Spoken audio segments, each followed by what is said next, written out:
పిల్లలకి, హస్బెండ్‌కి లంచ్ బాక్స్‌లోకి సింపుల్‌గా అయిపోయే వన్ పాట్ మీల్ అయితే చూపించేస్తానండి. దీంట్లో పెరుగు చట్నీ గానీ, ఏదైనా కుర్మా గానీ వేసుకొని తినేస్తే చాలా బావుంటది. సింపుల్‌గా ఎలా చేసేసేయాలో చూపించేసేస్తానండి.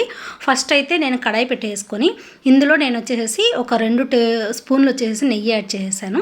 అలాగే కొద్దిగా ఆయిలు. తర్వాత మసాలా దినుసులు బిర్యానీకి ఏం కావాలో అవి లైట్‌గా వేసుకోవాలండి. ఎక్కువ వేసుకోకూడదు. అలాగే ఒక 3 పచ్చిమిర్చి, ఒక చిన్న ఆనియన్ ఇలా కట్ చేసి వేసేసి ఆనియన్ అంతా కొద్దిగా బ్రౌన్ కలర్‌లోకి వచ్చిన తర్వాత ఒక 1 స్పూను అల్లం వెల్లుల్లి పేస్ట్ అయితే యాడ్ చేశాను.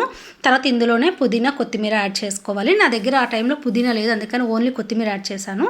తర్వాత మనకు నచ్చిన వెజిటబుల్స్ అండి అన్నీ యాడ్ చేసుకోవచ్చు. నేను ఇక్కడ క్యారెట్, పచ్చి బఠానీ అలాగే మీల్ మేకర్ అండి. ఇవి హాట్ వాటర్‌లో ఒక 10 మినిట్స్ ఉంచేసేసి మొత్తం పిండేసేసి వేసేసుకోవాలి. తర్వాత ఒక చిన్న టమాటా వేసేసుకుంటే సరిపోతుంది.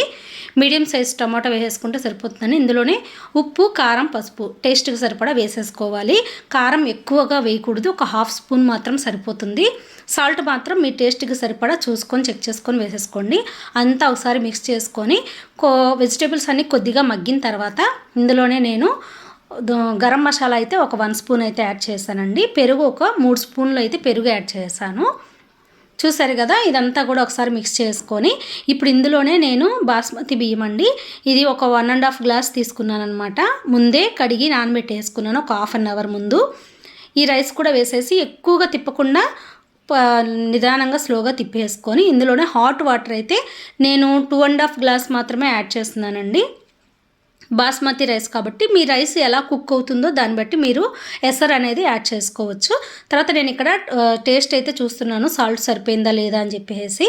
సరిపోతే ఈ టైంలో యాడ్ చేసుకొని మూత పెట్టేసుకొని మగ్గించుకుంటే మన రైస్ అనేది రెడీ అయిపోతుందండి. వెజిటేబుల్ పలావ్ అనొచ్చు, వెజిటేబుల్ రైస్ అనొచ్చు, అలా అనమాట. చాలా బాగుంటుంది, చాలా టేస్టీగా కూడా ఉంటుంది. ఇందులో ఓన్లీ రైతా, పెరుగు చట్నీ వేసుకొని తినేస్తే సరిపోతుందండి. చూసారు కదా, నచ్చిందా? నచ్చినట్లయితే తప్పకుండా మీరు కూడా ఇంట్లో ట్రై చేయండి. ఎలా వచ్చిందో నాకు కామెంట్ సెక్షన్లో చెప్పేసేయండి. అలాగే నా ఛానల్ సబ్స్క్రైబ్ చేయండి, లైక్ చేయండి, కామెంట్ చేయండి.